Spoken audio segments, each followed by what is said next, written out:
Bruchim Abayim, Morai V'Rabotai, to another edition of our Parashat Shiur with the Perush of Zera Shimshon from Rav Shimshon Nachmani. This has been dedicated by the Rosh Gadolian family, of course, for the Hatzlacha and Zera Shel Kayama, Veldad ben Manaz, Miriam, and Bracha bat Marceldina. So also dedicated for Zera Shel Kayama, for Tehila, Bracha bat Afsanem, Yonatan ben Faridem, Devorah bat Rachel, and Binyamin ben Reuben, Ariel Yochai ben Afsanel, and Elinor bat Sarah, for Shidduchim, the Zchut of Shidduchim, for Sarah bat Pnina, Sarah bat Rosie, Ezra ben Marceldina, Israel ben Sarah, Orael bat Sarah, and Devorah bat Ronit Navatilam, that should have Hatzlacha in the Shidduchim. Amen. This has specifically been dedicated also for Elui Neshama of Aran ben Chacham David, and for Refuah Shelema of Rachel Simcha bat Nahid, that should have full recovery. Amen. So we are starting Parashat Yitro, and we're going to learn together Ma'amar Yudalit, the 14th essay of Zera Shimshon. Of course, Parashat Yitro is filled with interesting episodes, but the one that conquers basically the impression of Parashat Yitro is the fact that we have Aseret HaDibrot. The Torah was given to our nation finally after Yitziat Mitzrayim, and Zera Shimshon deals with the difference in the relationship we have with HaKadosh Baruch Hu than the relationship that the Goyim have with HaKadosh Baruch Hu in the way the mitzvot are done. Of course, we know that even a Goy that does mitzvah, he gets schar. This is really part of the same Gemara that the Zera Shimshon is going to allude to, and the Gemara is in the beginning of Masechet Avodah Zarah. The Gemara in Masechet Avodah Zarah, Daf Bed Amud Bed, writes, and this is where he starts. He does not really mention the Gemara in its entirety. We're going to probably explain it a little bit more for context. The Gemara says, Klum kafita aleinu har kigigit. Now this is to explain the background context of this. The Gemara discusses that la'atid lavo, HaKadosh Baruch Hu, when comes time for giving schar for the mitzvot, olam haba la'atid lavo, the time Mashiach, however you understand that, which seems to be a machloket rishonim by itself, but HaKadosh Baruch Hu, figuratively, he holds the Torah in his arms and says, whoever has established this, whoever has kept the Torah, should come and get its schar. And it says, all the umot come running to get schar of olam haba. And Hashem says, not like this, one by one.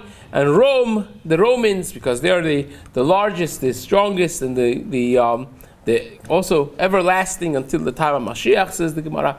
They come in and they say, whatever we did, all of the business places and technology, all of those that we did, shvakim, merchatzaot, we developed the world. We raised the level of comfort. And all of that we did because of the Jews, that they should be able to learn Torah and do the mitzvah. Hashem says, Shotim Sheba'olam, you crazy. All of that you did for your own hana'ah, and the Gemara enumerates what they did in a negative way. And they go out, the Persians come in, Malchut Paras, and they have similar claims, they get similar answer, and so on and so forth. And then the Gemara says, after all the back and forth, Gemara says, well, the Goyim are going to say, well, you didn't give us the Torah. You gave it to them. If you would give it to us, we would have also done it. And Gemara says, well, Hashem did give it to them. Hashem misinai bav, zarach miseir lamo, fiam mi'ar paran, ata mervut kodesh, miminot eshtad lamo. HaKadosh Baruch Hu offered the Torah to all of the nations. Elo hamiteman yavo. My ba'i b'seir, My ba'i beparan. Amar Rabbi Yochanan melamed shechzira HaKadosh Baruch Hu al kol umah velashon velo kibeluha. HaKadosh Baruch Hu offered the Torah to all the nations, and they didn't accept it. At sheba etzel Yisrael, until it came to the Jews, and they accepted it. They accepted it with love. So that's not the argument. Says the Gemara, the argument is, Klum kibalnua velo kiamnua. Did we accept it and not done it? The Gemara says, well, that doesn't make sense. Because why didn't you accept it to begin with? So it means, Elakach omrim lefanav. The goyim say in front of Hashem, Klum kafita aleinu har kegigit. Did you force us to accept the Torah just like you forced the Jews to accept the Torah? How do we know that you first forced the Jews? Because it says, V'yityasavu b'tachti dahar, this week's parasha. They stood beneath the nation, the mountain, and the Gemara says, Amar Rav Dibi Bar Chama melamed shkafa HaKadosh Baruch Hu har kegigit al Yisrael. The famous Gemara that HaKadosh Baruch Hu picked up the mountain and held it above their heads. Ve'amar lahem, and he told them, Im atem mekabalim et haTorah mutav. If you accept the Torah, good. Ve'im lav sham teh kevuratchem. And if not, that will end up being your gravesite. That's pretty strong threat. You either accept this or else I'll kill you. So you forced them to accept the Torah. You didn't force us to accept the Torah. Why didn't you force us to accept the Torah? They also would not have accepted it maybe without the force. Right? And says the Gemara, well, that's HaKadosh Baruch Hu answers to them. Hashem answers them, well, let's see those who you accepted how you did. You accepted the Sheva Mitzvot B'nai Noach, the 7 Noahite laws you did, and you didn't keep them. Hechan kiyamtim. So says the Gemara, how do we know that they didn't do the Sheva Mitzvot B'nai Noach? The Tani Rav Yosef, we learned, Amad v'imoded eres rav ater goyim. What does that mean, the pasuk? My Ra'ah, what did HaKadosh Baruch Hu see when he measured the spiritual level, so to speak, of the world? He saw Zayin mitzvot shekibelu alehen b'nei Noach. He saw the 7 Noahite laws that the b'nei Noach accepted upon themselves, and kevan shelo kiyemum amad ve'itiran. Once he saw that they're not keeping it, he changed the rules on them.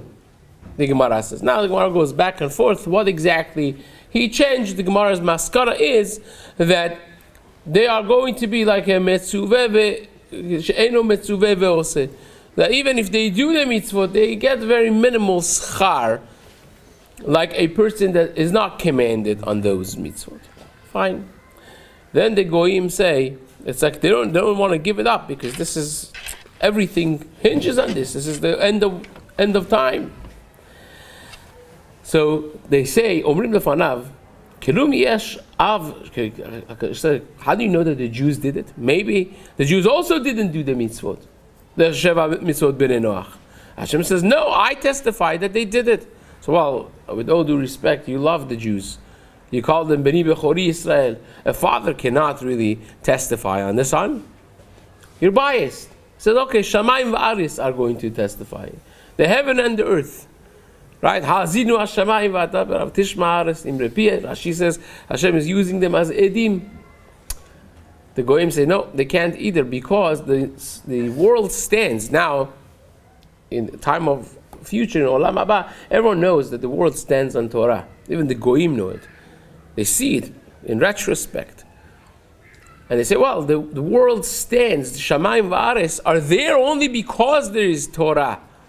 And therefore, Shamayim v'aretz are also biased to say that they kept the Torah. So therefore, well, discussions to be had on this, in retrospect. But we tried to just get the gist of 2 amudim of the Gemara before we start this, because he's going to be dealing with all these elements without really mentioning them. So, says the Gemara, Hashem tells him, okay, you want edim? No problem. I'm going to have from yourselves to come and testify. Nimrod is going to come and testify that Avraham Avinu kept the Sheva Mitzvot B'nei Noach. He did not do Avodah Zarah even when his life was at stake. Lavan Arami is going to come and testify Yaakov Avinu's honesty that he didn't steal. Eshet Potifera is going to come and testify that Yosef did not sin with adultery. And so on and so forth. The Gemara says. So says the Gemara, after all of this said and done, the Goyim have one last thing. Say, okay, they basically were checkmate. I said, Tena lanu mirosh v'nasa. I said, give us another chance. Give us another chance. Amru lefanav ribono shel olam, tena lanu mirosh v'nasena. Give us another chance. Amar lahem HaKadosh Baruch Hu, Hashem says, shotim sheba'olam, you crazy people. Mi shetarach b'erev Shabbat yochal b'Shabbat. If you work on Erev Shabbat, on Shabbat that you can't work, now you have what to eat. If you didn't prepare in Olam Hazeh, there's nothing to reap in Olam Haba. You lost the chance. You had the chance, you lost it. Mi shelo tarach b'erev Shabbat, me'echan yochal b'Shabbat. אלא אף על פי כן, מצווה קלה יש לי וסוכה שמה. It says, I have a small mitzvah. מצווה קלה, easy. סוכה שמה.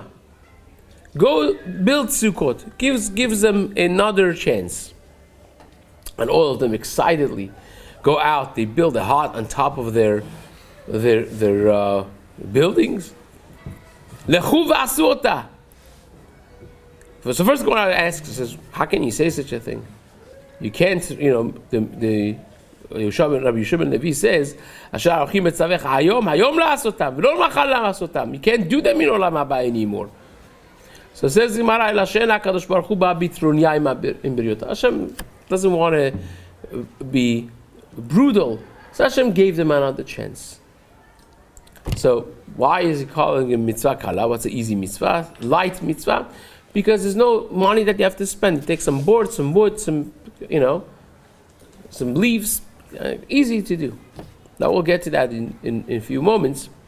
But says the Gemara, they all go and make this sukkot on their balcony, on their porch, on their rooftops. HaKadosh Baruch Hu makes it nice and warm. Maktir aleim chama b'tkufat Tammuz, like a summer sun. V'kol echad, and it's hot, uncomfortable. Each one of them comes out, kicks the sukkah, and leaves. And Mar says, wait a second, so we would also leave if it's very hot, it's uncomfortable. So yeah, but you don't kick. That's the Gemara. And therefore they reject it. Says the Zera Shimshon. Now let's learn together what he says. He brings the gist of the Gemara in very, very short words. And then he asks a number of questions, like he usually does. Says, first of all, why, based on the fact that they didn't do the Sheva Mitzvot B'nei Noach, the 7 Noahide laws, because of that, you're going to now destroy their options? Well, the Gemara says at the end of Masechet Makot, this is on Daf Chaf Gimel, the Gemara there says that HaKadosh Baruch Hu wanted to give us a lot of opportunities. Chaf Gimel Amud Bet, not much the end of Masechta. Ratzah HaKadosh Baruch Hu lezakot et Yisrael lefichach hirba lahem Torah u'mitzvot. And Rambam famously explains this because even if you don't do a lot, most of the mitzvot, you do one properly. And then, like the Mishnah says in Pirkei Avot, mitzvah goreret mitzvah. One mitzvah brings you to do more mitzvot. And from one, little by little, you come to do more. Ha'ma'or sheba machzira lemutav. Little by little, you come to do more and more. Right? The Vilna Gaon explains in his Perush and Mishlei in Perek Aleph Pasuk Chaf Gimel that whenever you do a mitzvah, it creates an enormous shefa, spiritual force. That force does not sit until it forces you to do more of the same. And Chas v'Shalom, if a person does something that generates a negative force, spiritual force, also is the same way. Right? So when you do one mitzvah goreret mitzvah. So Gaon writes that's the sod of mitzvah goreret mitzvah. In a deeper sense, that's how it operates. When you do one mitzvah, it brings you to do more mitzvot. and so on and so forth. Now, so therefore, says the Zera Shimshon, so what that they didn't do some of the mitzvot? If you would give them all of the Torah, they're saying a good argument. You should have given us and forced us the whole Torah, and then we would do some of it. And from the some of it, we'll come to do more of it, and from more of it, we'll do good. So that's the first argument. And by the way, the Jews also are not doing in all the generations, says the Zera Shimshon, all the mitzvot. But that's the Parashat by Yitziat Mitzrayim. Halalu of the Avodah Zarah, v'halalu of the Avodah Zarah. Many Jews did Avodah Zarah in Mitzrayim. Now Avraham Avinu didn't. Chananya, Mishael, v'Azariah didn't. Right? The Gemara says Nebuchadnezzar should come and testify that Chananya, Mishael, v'Azariah did not bow to the Tzelem. But Jews in Mitzrayim did. Right? And they were barren from other mitzvot as well. It says, Pasuk in Yecheskel, I came and I saw you, ve'at eron ve'eryah. We say this in Haggadah Shel Pesach. Va'ayevor alayich, va'erech mitposeset bedamayich, va'omar lach bedamayich chayi, va'omar lach bedamayich chayi, which means HaKadosh Baruch Hu gave them two new mitzvot. The mitzvah of Dam Milah and Dam Pesach. And in the zchut of those two new mitzvot that they accepted, and they did, they came to accept the rest of the mitzvot coming out of Mitzrayim. Not because of the 7 Noahide laws. So you got a problem over here. That's a very good question. Give them more, they would do it. Well, 7 mitzvot of Noah, some periods of time the Jews were not keeping those necessarily either.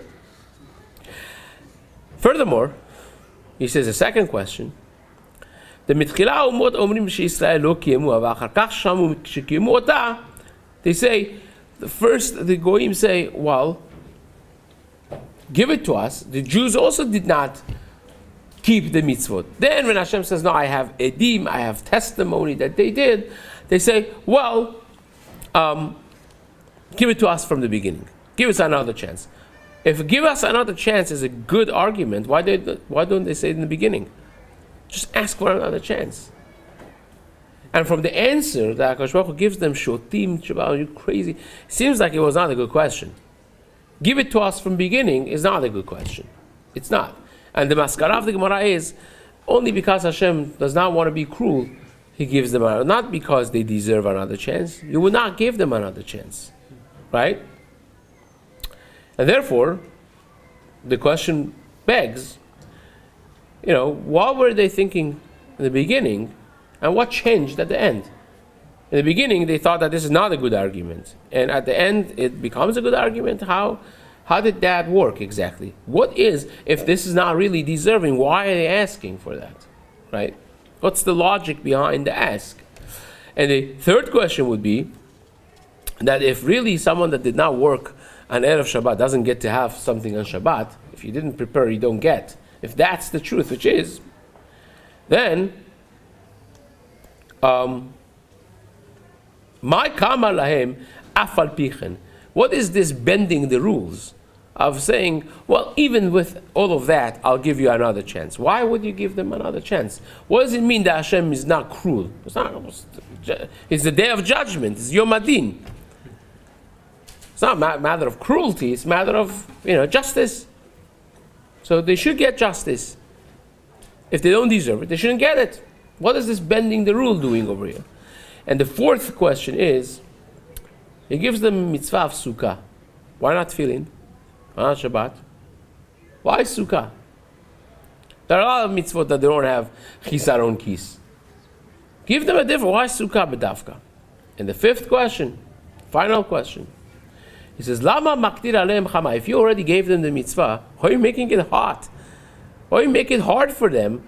It's a situation that a Jew would be patur from that mitzvah also. So if you're telling me that HaKadosh Baruch Hu is not babit trunya, Hashem is not cruel, right? So let them do the mitzvah. Why are you taking it away from them once you already gave it? Now he tries to answer this with one yesod. There's 5 questions, all of them, with one fundamental difference between us and the goyim. which is very important for us to bear in mind for ourselves even. ויובן בהקדים מה שכתב הכתר יוסף. The Kadmonim writes on the pasuk of David HaMelech in Tehillim, Perek Samechet, Tehillim says, Yakum Elohim, Yafusu Oyevav. And writes the Keter Yosef, the way HaKadosh Baruch Hu deals with the Goyim is Yakum Elokim. It's Midat Hadin. With the Bnei Israel is Midat HaRachamim. Umot Hem Mitzad Hadin. Why this is a long discussion. Maybe towards the end we circle back to this a little bit. It's a long discussion with a lot of background. Why this is the way it is. But says the Keter Yosef, that's how HaKadosh Baruch Hu's relationship to Am Yisrael is. With Midat HaRachamim is less of judgment. And that's why we say, Kerachem Aval Banim. So, Rachamenu Kerachem Aval Banim. Hashem, have mercy on us like a father with his children. Ulfi Yisrael hem mitzat harachamim. Therefore, because this is true, Mo'il lahem hatshuva. There are two differences. He doesn't spell it out clearly, but there are two differences for a goy, for a goy that does gezel, right? If a Jew does gezel, what happens? First of all, you have to have shaveh pruta. It has to be worth something. If you stole something that's not even shaveh pruta, well, you're not a good person. Still, you're a horrible person. But you're not chayav unless than shaveh pruta. Eno Yehudi is neherag al pachod mishaveh pruta. There's no mercy. You still, it's death penalty, right? Secondly, a Jew that steals, there's a mitzvah of hashavat hagezela, right? Lav hanitak laaseh. You return it. You return the gezela. You could fix it afterwards. You could do tshuva, and you could fix it. So therefore, by an eno Yehudi, there's no returning. It's not eno nitan le'shavon. It's not fixable in that way, right? And therefore, there are two elements of difference. One is that HaKadosh Baruch Hu is more with Midat HaRachamim. And secondly, there is the concept of tshuva that you could do. Tshuva, like the Ramchal explains, is Midat HaRachamim, because if you killed somebody, you can bring him back. If you created a mamzer, you could undo that. You can undo that. So tshuva shouldn't really work, says the Ramchal in Mislad Yesharim. But it works because of the Rachamim of HaKadosh Baruch Hu, Midat HaRachamim, that you uproot completely the Ratzon, the original will and desire that you had, and HaKadosh Baruch Hu considers that as though you uprooted the Ma'aseh, that it was never done. That's a tremendous Rachamim of Hashem. Tremendous Midat HaRachamim. That, says the Zera Shimshon, is specific for Yidden. And says the Zera Shimshon, HaKadosh Baruch Hu, who forced the Jews to keep the Torah, how can he do such a thing? He picked up the mountain kegigit, like how can he do that? How are they hayav to keep the mitzvot? Anus Rachmana Patre. Actually, the Gemara says this. The Gemara says in Shabbat, Masechet Shabbat, Daf Pechet Amud Aleph, that HaKadosh Baruch Hu forced us into acceptance of the Torah is good, because now if we don't keep it, you could say we forced us. Right? The Gemara says it. Now, not as a real argument. Of course, we accepted the Torah afterwards. Hadur kiblu abimei Achashverosh. There's a lot to say about that. But the structure of pushing them into it by force, how does that work exactly? So, what did they think in the beginning? And the answer, Mishum Yisrael and Besod Avadim. They wanted to say originally that the Goyim wanted to say that the Jews are like Avadim.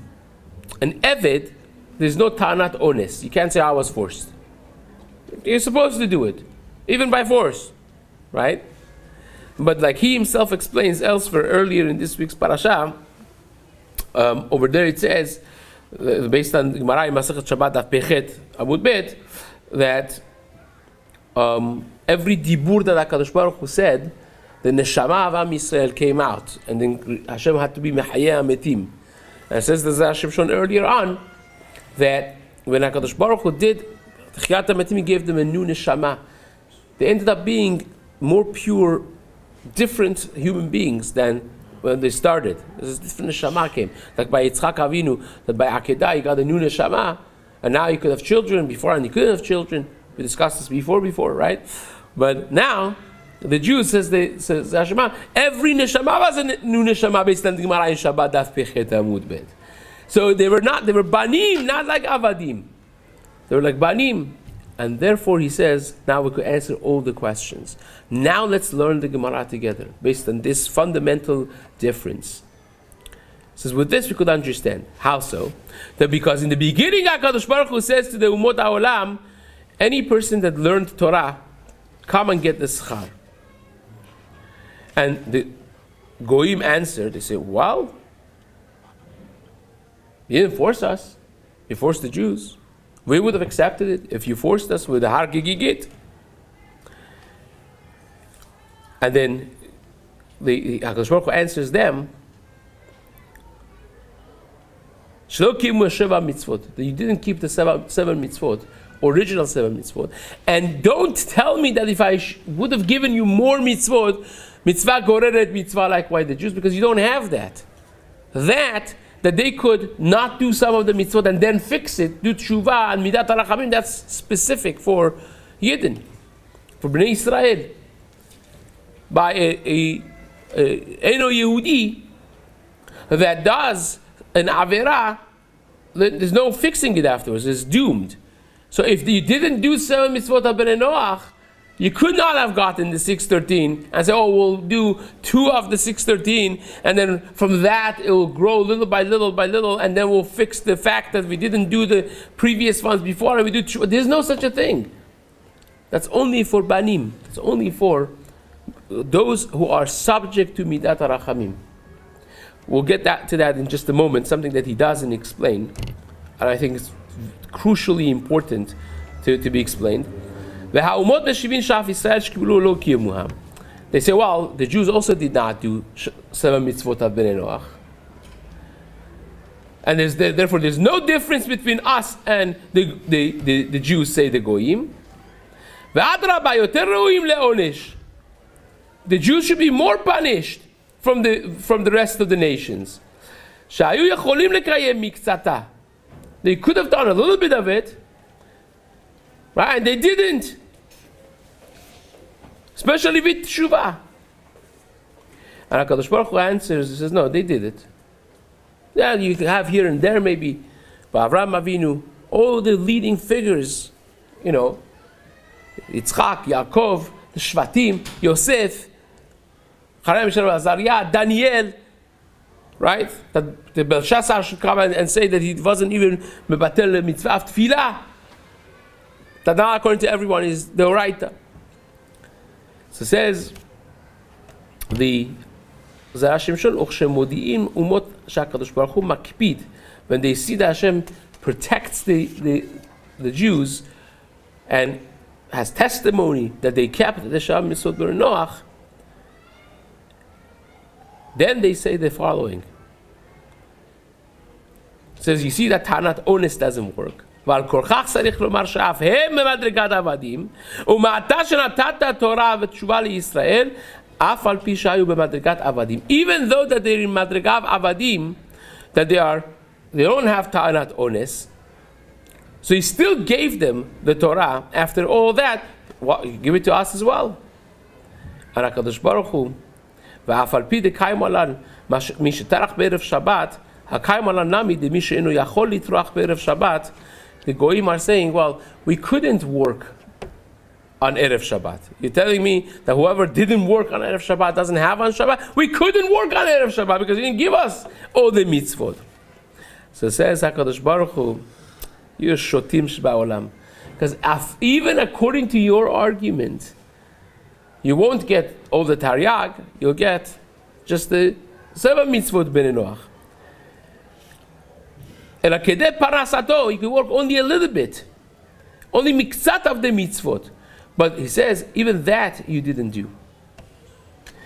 ואתם לא תוכלו לזכות לשכר עולם הבא, שזה אינו אלא למי שמקיים כולה.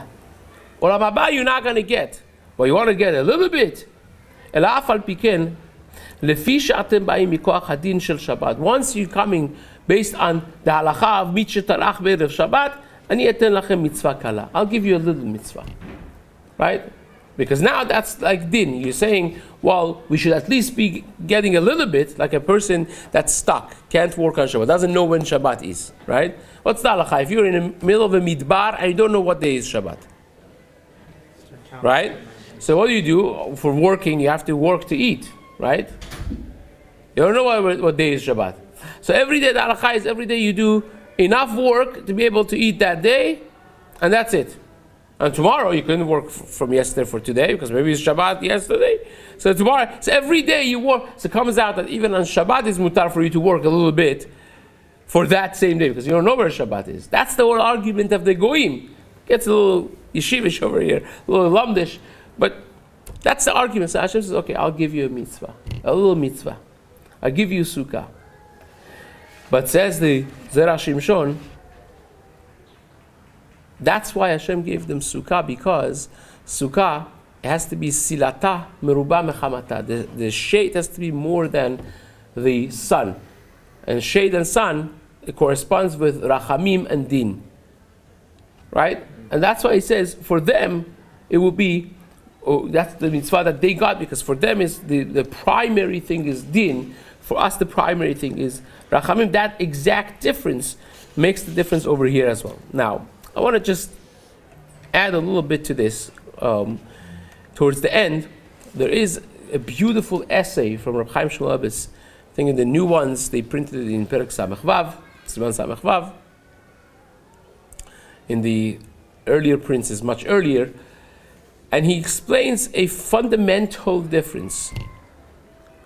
It says, by Avodah Zarah, the Ovdei Avodah Zarah, they're not Avadim la Avodah Zarah. It's very different. Someone that serves an idol of the Avodah Zarah, they were not a servant to the Avodah Zarah. You come on Sunday, you sell your Geinam, you buy some Gan Eden, and Hazak Baruch, see you next week. Right? You could do whatever you want in the meantime. As long as you believe to the Savior, to the this, and all of the Avodah Zarah have a very similar thing. You do your duties, you pay your dues, so to speak, of bringing sacrifice, whatever it is, and then the rest of the thing are, certain things that you can't do, certain things that you have to do, and the rest of your life is yours. There's no concept of I am an eved. I am a servant to this. That every moment of my life is governed by this. There's no such a concept. By us, that's exactly how it is. Means that every aspect of your life. Does it mean that you wake up, how you wake up, you sleep, what direction you sleep, how you sleep? Are you with clothing, without clothing? You get up, you first put the clothing, which shoe first is going. It is not a second in life. Lo tarpeni ad bil'iro ki, says Eov. Even the time it takes to swallow your saliva, there's mitzvot on every second. That's something that's miyuchad by us, because we connect. You wonder why HaKadosh Baruch Hu deals with us with midat harachayim like a son? Because we are the manifestation of that Father in the next generation, so to speak. It's a manifestation of HaKadosh Baruch Hu's chokhmah and Torah in the world. We live Torah every moment. You breathe Torah, you act Torah. It's very different. It's not just more of the same. It's a completely different category of life. But a person's dedication to Torah is in such a way that I'm an Eved. David, we say this in Hallel, we sing it. Ani avdecha ben amatecha. Why avdecha ben amatecha? Because an Eved that was born into slavery doesn't even know anything. I'm not desiring anything. I don't know any. I don't want anything else. I want to be your Eved. It's not like a person that was enslaved and now every time he looked back, I miss it. I don't desire anything else. I want every moment of my life to be dedicated to you. That's how we accepted the Torah. And that is Midat HaRachamim. That's why HaKadosh Baruch Hu gave them Sukkah. Because Sukkah is the mitzvah that you go into the mitzvah. It encompasses every aspect of your life. The Midrash says this, the Midrash Rabbah, and the Pasuk, in Shir HaShirim, when HaKadosh Baruch Hu knocks, he says, Kol dodi dofek, Hashem is knocking on the door. Pitchili, achoti rayati, yonati tamati. Open the door. And the Midrash says HaKadosh Baruch Hu wants to come into your life. Doesn't want to be by the door and you pay whatever you have to pay. You pay your taxes and he goes. She wants to be involved with your life. She wants to be a part of it. Pitchili. Open the door. Bring me into your life. V'asuli mikdash v'shachanti betocham.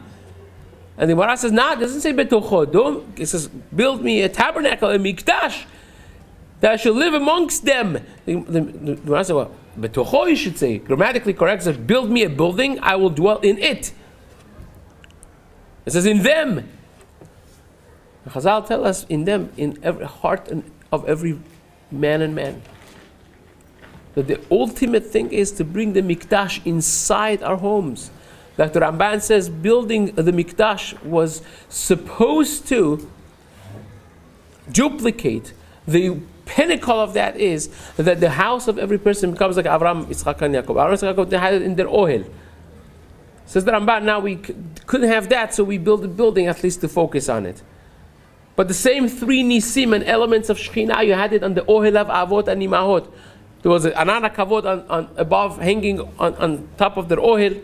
There was bracha mitzuyah be'isa, that the bread would never go bad and was warm and fresh always, and the candle would never go out of the imahot. Shekhinah lived with them. They lived with the Shekhinah. Shachanti betocham. That's how we accept the Torah.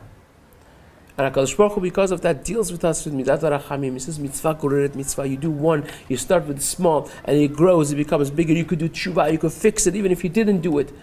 All of those elements that is miyuchad, is specific to us, is because in this week's parasha, we became banim lamakom.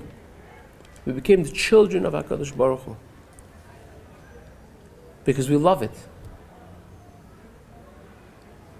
Because we live with the Torah, not just paying taxes. I always say, a Shulchan Aruch Jew does not have a continuation. Someone that keeps every Seif Katan in Shulchan Aruch. It's great, don't get me wrong. I wish all the Jews should. But that will never last, because you're paying taxes to Hashem. Have you ever seen somebody that pays 1 penny extra tax? If you're a good American citizen, you pay all the taxes, you don't cheat, you don't cut corners, pay it to the last penny, but only to the last penny. It's not a love, you don't love Uncle Sam. It's not a relationship of love that doesn't last. Can't transmit that to your next generation. But love and mesirut nefesh. Mesirut nefesh that says, I'll be dead otherwise. Shamte kevuratchem. I keep this with all my life. Bechol nafshecha.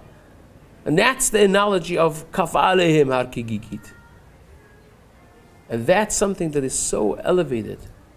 This is not all, just the first element of this is from Shimshon. Other ones, additions we get giving over here, but that is a completely different way of looking at life. Completely different way of looking at our relationship with the Torah as we accept it. Again, every year, Parashat Yitro. It's something that we cherish as a relationship, not a book of laws. It's an element of relationship between a son and a father, Avinu, before Malkenu. And that's something so powerful, so beautiful, and so fundamental to the Parashat. Bezat Hashem, she'obi zochet to that. Amen.